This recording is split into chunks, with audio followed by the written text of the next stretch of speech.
আমার পেয়ার নবী বাহেক শরীফে হাদিসে পড়াচ্ছেন, খুব গভীর খেয়াল। বলে মুসা আলাইহিস সালামের জামানায় এক যুবক মুসা কালিমুল্লাহকে দেখে প্রেমে পড়ে গেলেন। একদম মুসা আলাইহিস সালাম, ওই সময় টুপি পরা হতো না।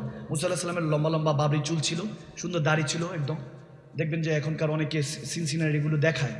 তো মুসা আলাইহিস সালাম এর মতো লাঠি ছিল, একটা আংটি ছিল, ওই লাঠি দিয়ে এমনি এমনি একা একা হাঁটতেন, খোলা ড্রেস পরতেন, খোলা খোলা একদম আবায়ের মতো সাদা পোশাক পরে হাঁটতেন। এক যুবক অবিকল মুসা আলাইহিস সালামের মতো হাঁটা শুরু, চলাফেরা শুরু। মুসা আলাইহিস সালাম কাউকে দেখলে যদি মাথায় মুছে দেয়, কাউকে যদি কিছু দেয়, ওই যুবকও আসতে গিয়ে তার মাথা মুছে দেয়, টাকা পয়সা দেয়। এখন মুসা আলাইহিস সালামের অনুসারীদের তো মেজাজ খারাপ, নিজের কি নবী দাবি করতেছে নাকি, এরকম করে চলতেছে। এত বড় সাহস মুসা আলাইহিস সালাম মতো, নবীও গরম, উম্মতরা একটু। মুসা আলাইহিস সালাম কি নরম নবী? আওয়াজ দেয় না, কি নরম নবী না গরম নবী? আওয়াজে মানি না, আরো জোরে।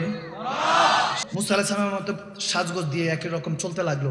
উম্মতরা গরম, তো উম্মতরা দইরা গাড় ধাক্কা দিয়ে বের করে দিচ্ছে, শহর থেকে বের করে দিল।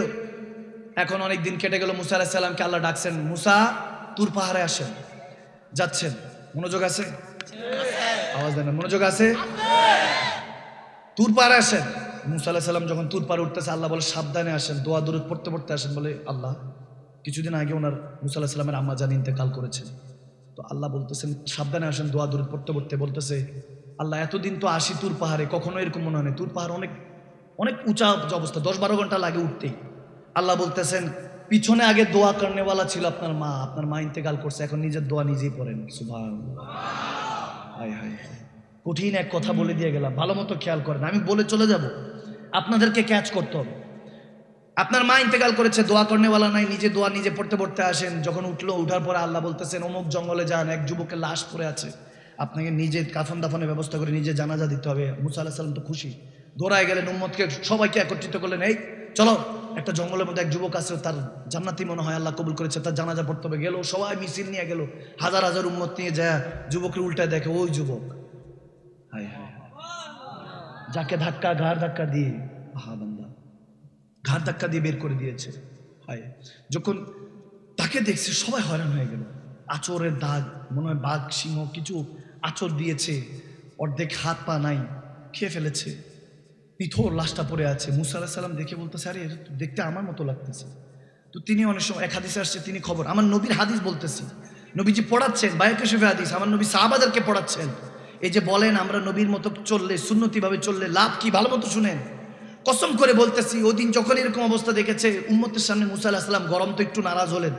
আল্লাহ তো সবাই বলছে, ইয়া মুসা কালিমুল্লাহ, হে পেগম্বর, হে আল্লাহ রসুল নবী, একে তো আমরা নিজেরা ঘাট ধাক্কা দিয়ে বের করেছি, এর জানাজা পড়তে হবে। বলে হ্যাঁ পড়তে হবে, এখন আল্লাহর হুকুম, এটা তো অমান্য করা যাবে না। সবাই মিলে গোসল টোসল দোয়া, ওখানের মধ্যে যখন জানাজা পড়িয়ে দাফন করলো, মুসা আলাইহিস সালাম গরম নবী একটু রাগ করে তুর পাহাড়ে গেলেন, দোয়া দরুদ পড়তে পড়তে গেলেন, আল্লাহ আজকে শিখানো লাগে না যে আমার পিছনে দোয়া করতে হলে না, বলতে হয় না যে দোয়া পড়তে পড়তে আসেন, আমি নিজেই পড়ে আসছি, আমি একটু রাগ। বলে আমি জানি মুসা রাগ, আপনার কারণ আমি জানি কি জন্য হয়েছে। বলে হ্যাঁ, আপনি জানা সত্য কেন এখানে পাঠালেন? একে তো ঘাট ধাক্কা দিয়ে সবাই বের করে দিয়েছিল, তার জানাজা পড়তে পাঠালেন। বলে হ্যাঁ মুসা, জানি যে সে গুনাহগার ছিল, সে আপনার মতো চলতো। যখন জঙ্গলের মধ্যে পৌঁছাইলো, দেখে যে সামনে থেকে সিংহ আসতেছে, ডান পাশের থেকে শিয়ালের পাল আসতেছে, বাম পাশের থেকে বাঘ আসতেছে। আমি আজরাইল আলাইহিস সালাম পিছন দিক থেকে পাঠাই দিলাম। চারপাশে যখন মৃত্যুকে দেখছে, তখন সে আসমানের দিকে তাকিয়ে সে আমার দিকে তাকালো, আল্লাহ আজ তুমি ছাড়া আমি বড় অসহায়, আজকে আর কেউ নাই, যে দুনিয়া যে পরিবার সব আমাকে ছেড়ে দিয়েছে, মালিক আমার কাছে কোনো ইবাদত নাই।